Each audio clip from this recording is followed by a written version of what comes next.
pessoal, tudo bem? O FIPcast é um podcast que se propõe a desvendar, de maneira simples e descomplicada, assuntos ligados ao desenvolvimento socioeconômico e ambiental.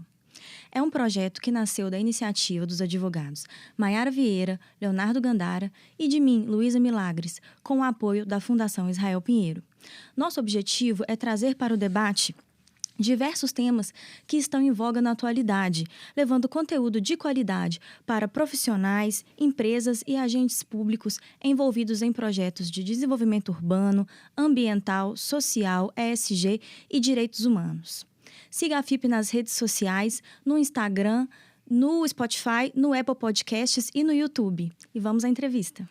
A Fundação Israel Pinheiro, conhecida como FIP, é uma fundação sem fins lucrativos que está no mercado há 28 anos, desenvolvendo e implementando projetos que buscam a melhoria da qualidade de vida da população brasileira.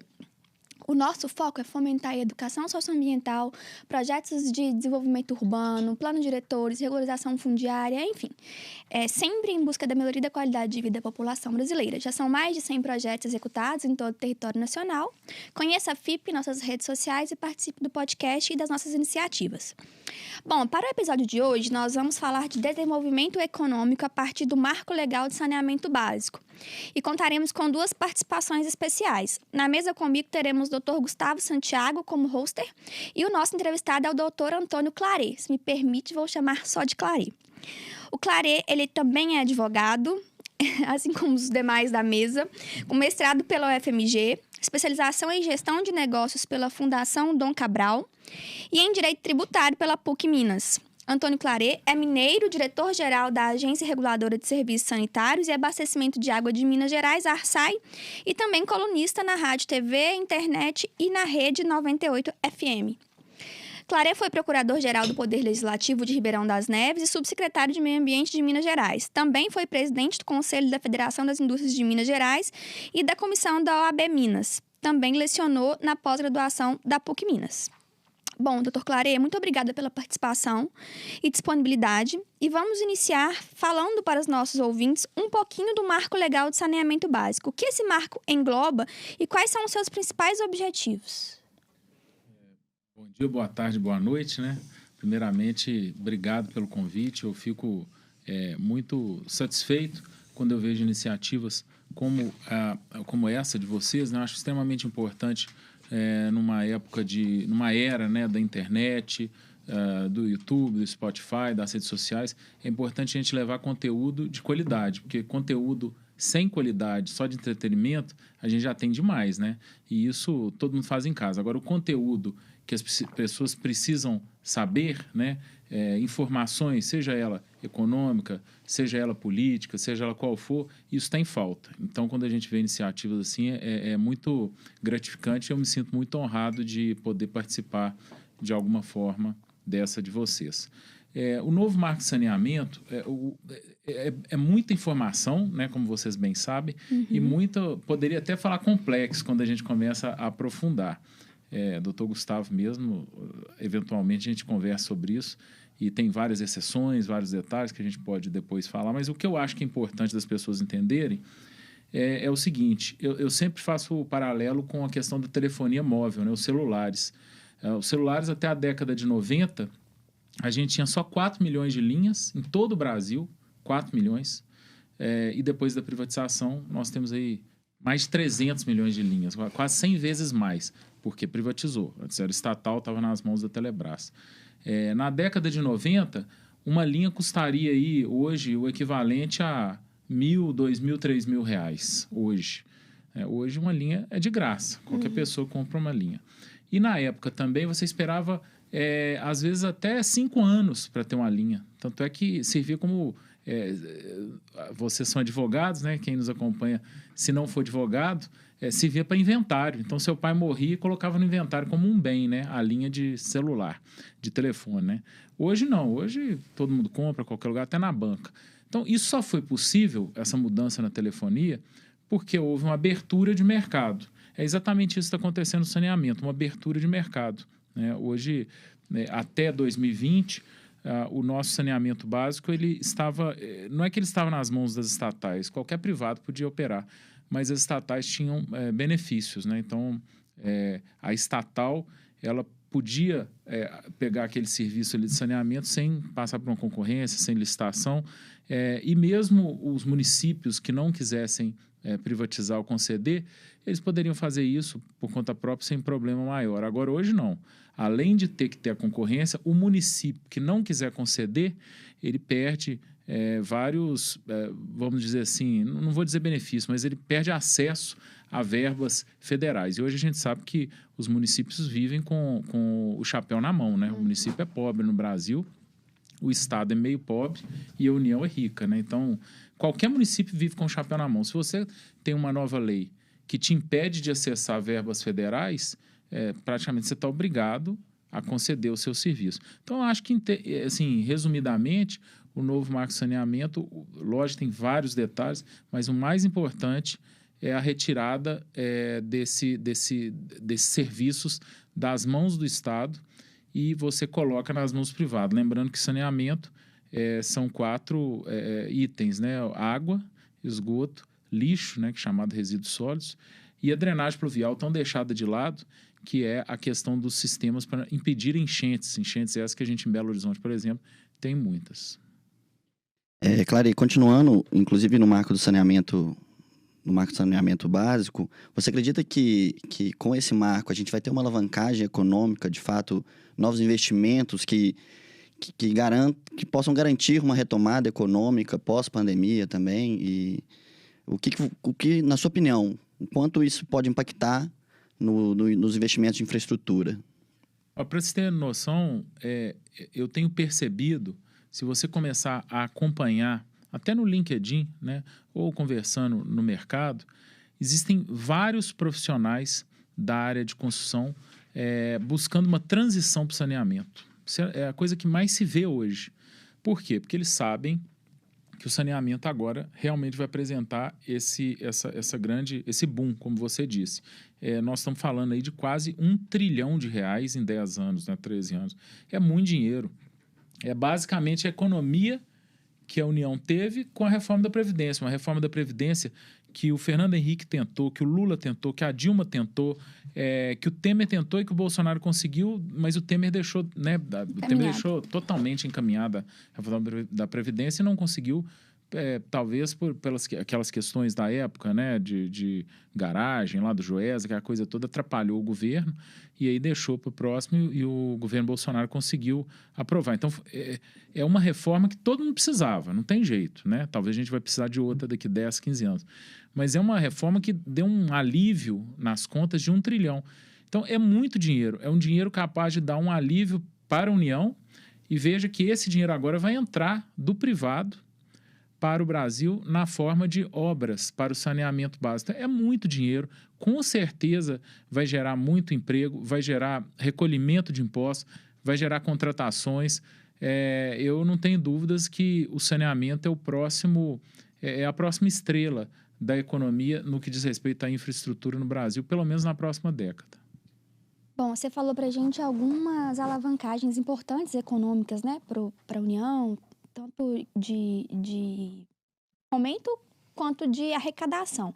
Mas existem alguns números que são alarmantes também no que diz respeito às questões sociais, né? Milhões de pessoas vivem sem água tratada, outras milhões não têm acesso à coleta de esgoto e principalmente uma questão muito distribuída, né? Alguns estados do norte, por exemplo, tem muito menos acesso do que aqui no sul, sudeste, trazendo uma baixa qualidade de vida. Você acha que o marco legal ele pode contribuir de forma efetiva para a gente melhorar esse acesso dessas pessoas a uma qualidade de vida melhor?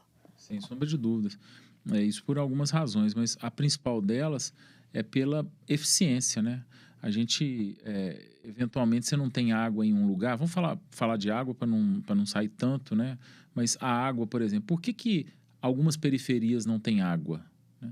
Porque existe uma ineficiência no trajeto dessa água, da estação de tratamento até a torneira. É a tal da perda hídrica, né? Uhum. A perda hídrica no Brasil é altíssima. Às vezes ela bate 40%, 50%. Quando você vai ver numa perda hídrica num país desenvolvido, O Japão é 5%, né? Estados Unidos é 10, 15%. Então, assim, a gente poderia muito bem sonhar com 25%, que é uma perda hídrica alta, mas é uma perda hídrica possível em nível de Brasil, né? Por que eu falo nível de Brasil? Porque a gente tem a perda hídrica, que é o tal do gato, né? Pessoas que roubam e tal.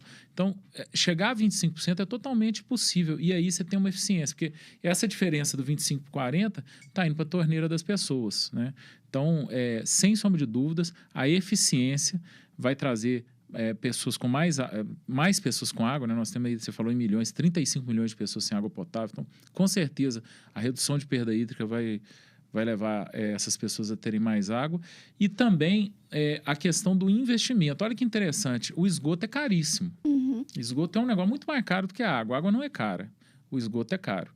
E aí acaba que o estatal, vamos falar, os municípios, eles acabam não investindo no esgoto. Por quê? Porque é muito caro. É um dinheiro que o prefeito poderia, ou o deputado, sei lá, ele poderia estar usando numa pavimentação, num hospital, né, numa creche, qualquer coisa que dá para as pessoas verem. Visibilidade. Né? Visibilidade. Ele não vai colocar numa obra debaixo da terra, né?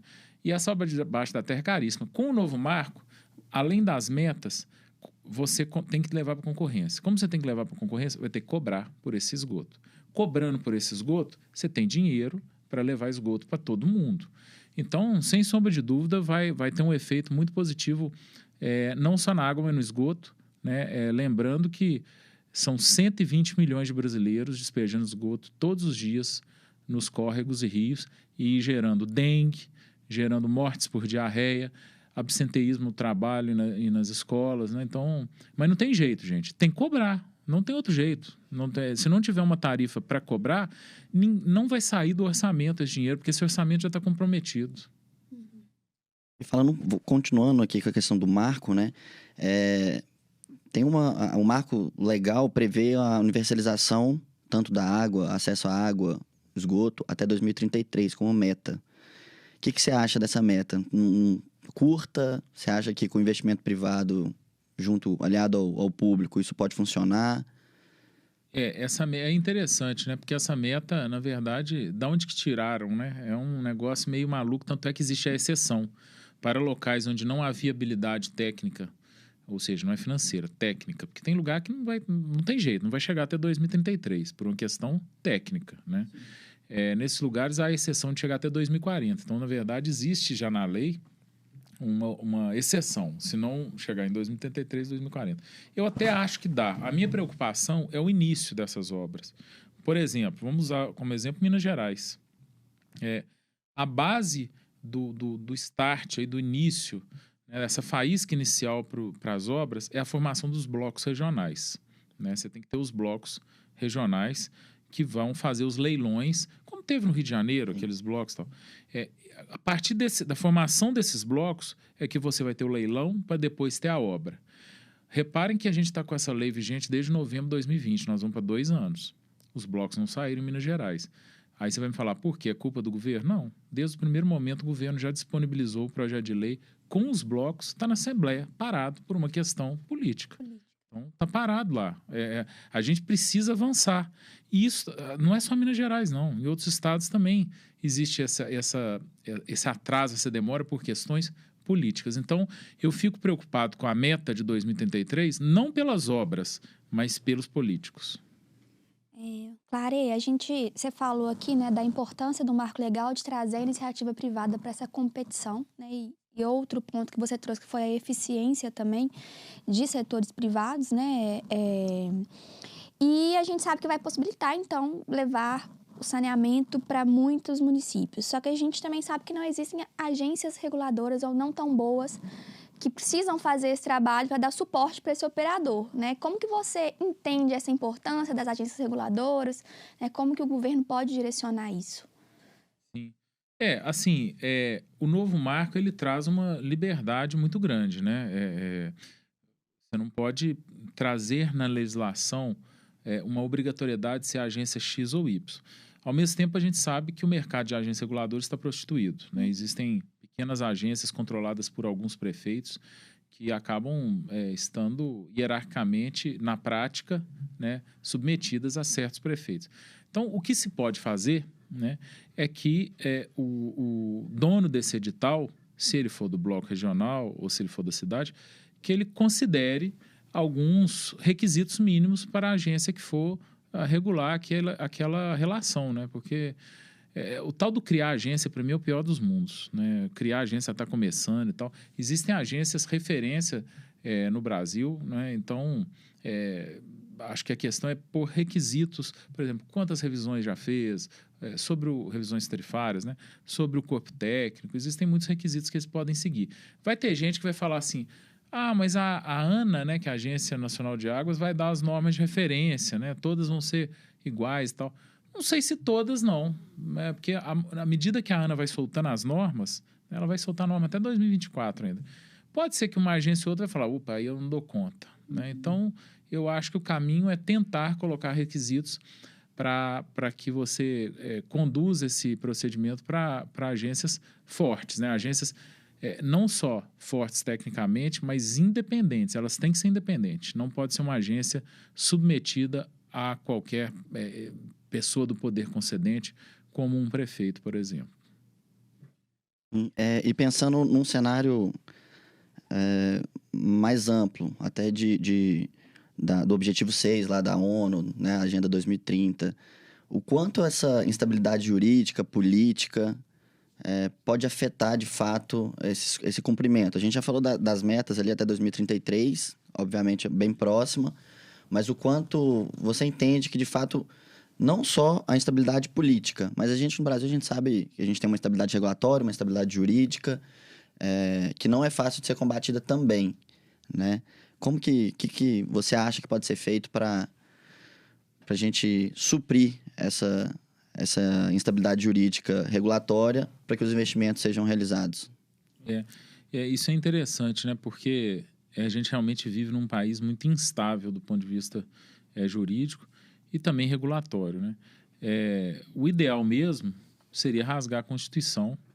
E ninguém vai fechar aqui o podcast por causa disso, não, né?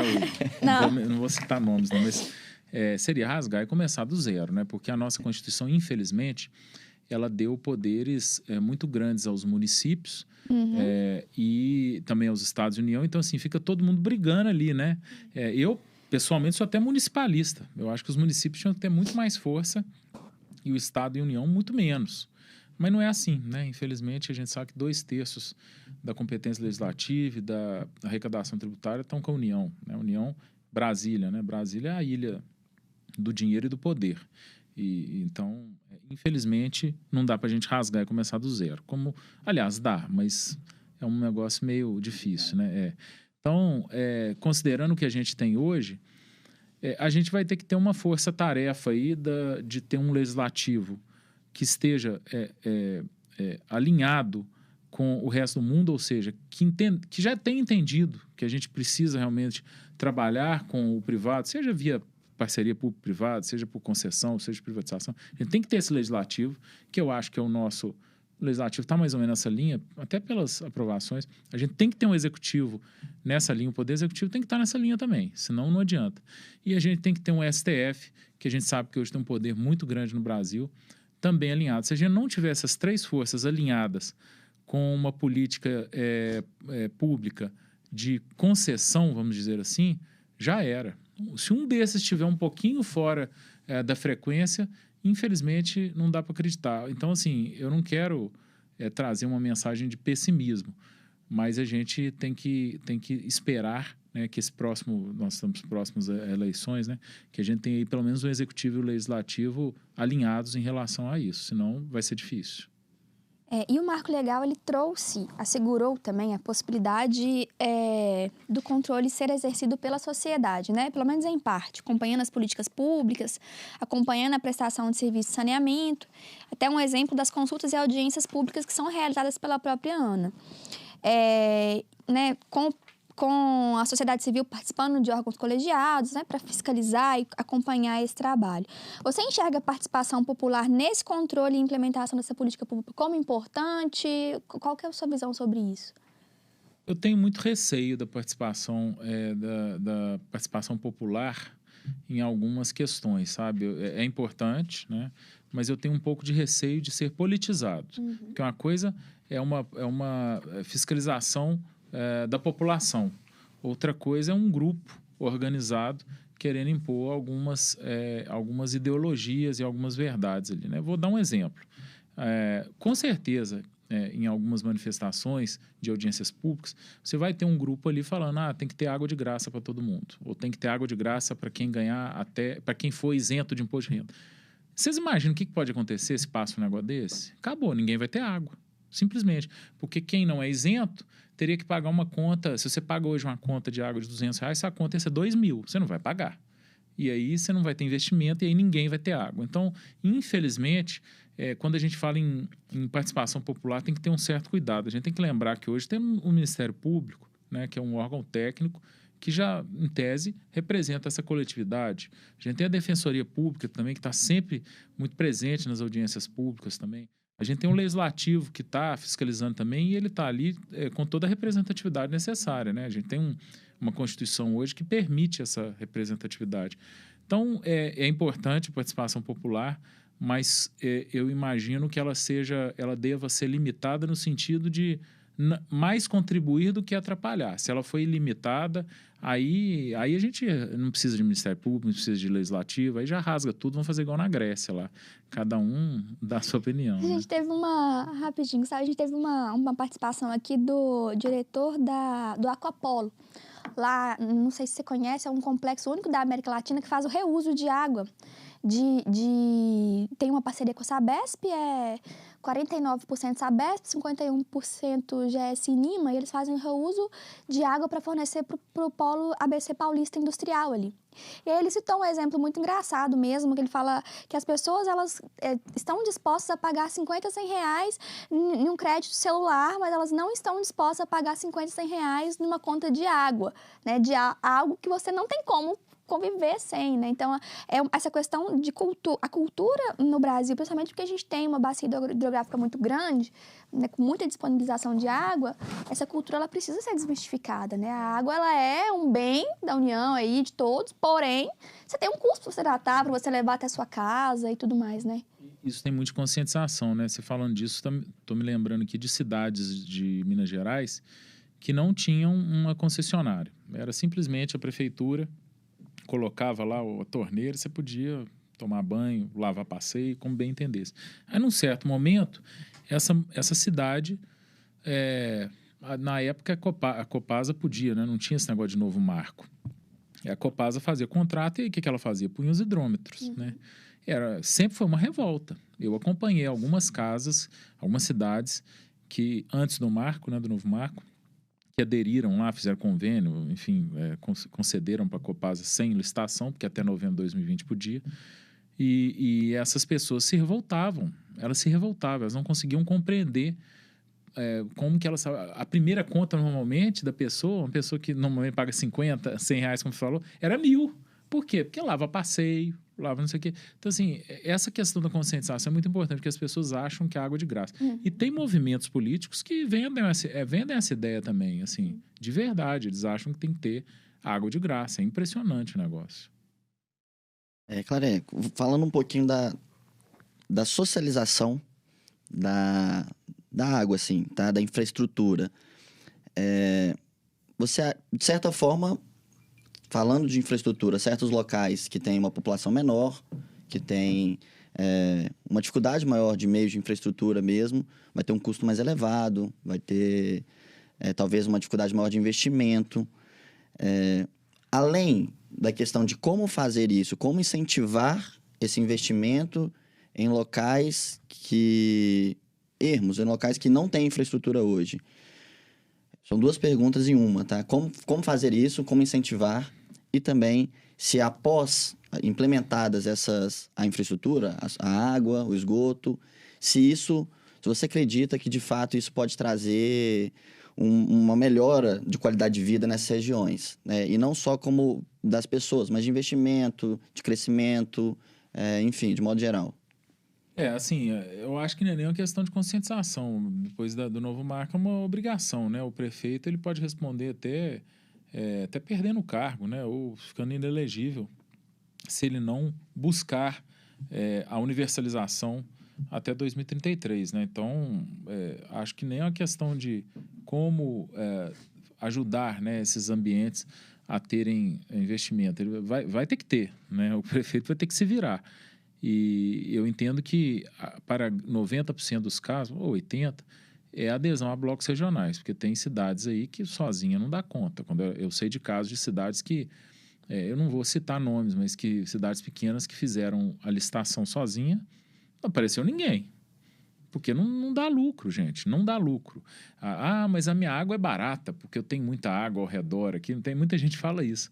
Porque tem que gastar. Não, é quantidade de gente. O negócio é ganho de escala, né? Então, não adianta ter um rio do lado, não, é ganho de escala. Então, a própria legislação já força uma situação de buscar esses investimentos.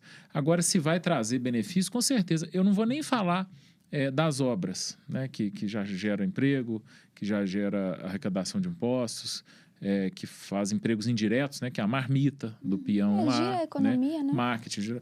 Mas e também os empregos diretos depois, né, quando estiver funcionando também. Mas eu acho que a questão da saúde é muito importante, né? A gente vive com dengue, né? Eu já tive dengue, não sei se vocês já tiveram. Foi a única vez que eu desejei a morte. Foi em maio de 2013. Eu lembro assim como se fosse hoje. Eu falei, eu quero morrer, assim. Eu tive a dengue hemorrágica, né? Nossa. Foi bravo, assim. E por quê? Falta de saneamento no Brasil, né? Dengue só tem país que não trata esgoto. Tanto de criança faltando de escola, né? Para não falar de diarreia. E economicamente, falando de economia diretamente, tem muito trabalhador que falta ao trabalho por causa de um gastroenterite. Isso está totalmente ligado à falta de esgoto. Então, sem sombra de dúvida, uma cidade se desenvolve. Eu queria até usar um exemplo, Niterói. Niterói tinha menos de 1/3 do esgoto tratado, privatizaram. Depois, hoje, ela tem 100% de esgoto tratado. Você vê que Niterói subiu a arrecadação com turismo, assim, violentamente. Eu não tenho número para te falar se dobrou, triplicou, mas foi uma coisa, assim, absurda. Eles hoje faturam muito com turismo, porque as pessoas querem ir na praia de Niterói, porque a praia é limpa hoje. E ela era um lixo, tanto é que era motivo de piada. Então, você tem vários ganhos com isso. Qualquer investidor externo, quando ele vai investir num bar, num negócio assim de turismo no Brasil, a primeira pergunta, eu queria saber o nível de saneamento básico da cidade. Todos querem saber. Todos querem, porque eles sabem que ele não pode investir ali em saneamento. Ele precisa do poder público. Tem o que fazer, né? Ele não tem o que fazer. Então, a primeira coisa que ele quer saber qual que é o nível aí de investimento, de saneamento básico, quanto que tem de esgoto não tratado. Aí eles investem ou não. Bom, a gente já está aqui indo para os finalmente. E aí, Clara, você trouxe algumas questões, alguns dificultadores nesse processo de implementação. Mas, na sua opinião, qual que é a maior dificuldade para a gente implementar essa garantia de direito e acesso à água potável, a um ambiente de saneamento básico e etc.? Eu acho que até os anos 2000, o maior problema do Brasil, né, no setor público, vamos dizer assim, que afeta todos nós, era a corrupção, né? A corrupção ainda existe, óbvio. Mas hoje eu não acho que seja mais a corrupção. Hoje é o populismo. E, infelizmente, se eu tiver que apontar uma coisa que pode atrapalhar a universalização do saneamento, é o populismo. Existem muitos líderes aí vendendo uma situação que não existe, né? Vendendo que a água tem que ser estatal, que a água é direito de todos, né? Gente, tentaram ou colocaram... Eu acho que tentaram, não colocaram, não. Eu não vou falar nomes também, mas... estatização, né? Não, teve um cidadão aí, graças a Deus eu nem lembro quem é, mas teve um cidadão que estava tentando colocar na própria Constituição uma PEC, PEC é proposta de emenda constitucional. Ele queria pôr na Constituição que todo mundo tem direito à água. Isso ia ser um negócio assim, maluco. Pensa isso na Constituição. O que isso significa? Rasgamos o novo marco de saneamento. Porque o novo marco de saneamento é exatamente o contrário. Você tem que conceder, você tem que pôr na mão do privado. E assim, gente, não significa que o pobre não vai ter água. Muito pelo contrário. O pobre vai ter água, sim. Lembrando que existe tarifa social. Né? Lá no Rio de Janeiro, nesse negócio do leilão da SEDAI e tal, os SEDAIs foram avaliar, só 0,5% dos consumidores SEDAI tinham tarifa social. Pouquíssima gente, né? uma das metas dele era chegar a 5. O leilão, uma das obrigações, falou, leilão, ou empresa, empresa que ganhou, concessionária, você tem que chegar no 5. Como? Porque eles, na verdade, não estavam dando as tarifas sociais, não faziam os estudos, não dava para quem era de direito. Aqui em Minas Gerais, nós temos quase 18% de tarifa social. Todo mundo que tem direito tem acesso. Então, a tarifa social é extremamente importante. A pessoa paga metade da conta, mas ela recebe água. O problema é quando ela não recebe água. Então, se a gente resolver dar água de graça para todo mundo, nem o pobre nem o rico vai receber. Aliás, o rico vai. Sabe por quê? Porque o rico vai pagar 5 mil e vai ter água. O pobre, não. Então, eu acho que é o populismo, o grande vilão aí que pode tirar esse sonho nosso aí da universalização. Excelente. Para a gente terminar, sempre a gente pede para que os convidados deixem dicas culturais. Então, fica à vontade para falar de um livro, de um filme, de uma série. O que você acha interessante? Dá uma recomendação aí. Bom, você vai até rir, talvez, da minha recomendação, mas, assim, a gente está falando aqui de influência do poder público no privado, né? Acabei de dar o exemplo dos investidores, né? Os investidores estrangeiros que não conhecem o Brasil, eles vêm aqui, eles querem saber, não, quando é turismo, né? Vou investir num hotel. Qual que é o nível de saneamento básico? Então, eu vou dar uma dica que certamente você já leu, né? A Revolta de Atlas. Ih, você tá dando a mesma dica do Gustavo, você vai ter que dar outra aí. Vou dar em seguida, mas eu já essa comecei, foi a minha também? Eu comecei a rir porque eu já olhei para ele que eu sabia que ele ia ter dado essa. Da Ayn Rand, que vocês podem... Quem já viu a dica do Gustavo, então, né? Eu acho que é um livro que traz muita... Essa questão do público se metendo na vida do privado, né? Acho que é bem interessante. E na mesma linha, então, eu vou dar uma série, tá? Que não sei se o Gustavo já assistiu, mas se não assistiu, é nessa linha. E para quem não gosta de ler, porque hoje em dia tem muita gente que não gosta de ler. É uma série super interessante também, que parece boba, mas não é, tem a ver com isso, com o público se metendo no privado, que é o Billions. Não sei se você já assistiu. Que é isso também. Bom. Inclusive, tem várias citações de Ayn Rand lá no Billions, né? Então, eu gosto também, estou esperando a 5ª temporada agora, que vai sair também em setembro, eu acho, né? São minhas 2 dicas culturais aí, né? No primeiro momento. Ótimo, excelente. Bom, pessoal, ficamos então por aqui hoje nesse episódio, né? Conheça a Fundação Israel Pinheiro, nossas redes sociais, caso esteja passando em Brasília. Conheça o Espaço Israel Pinheiro, na Praça dos Três Poderes. Em Caeté temos o Museu Casa de João Israel Pinheiro.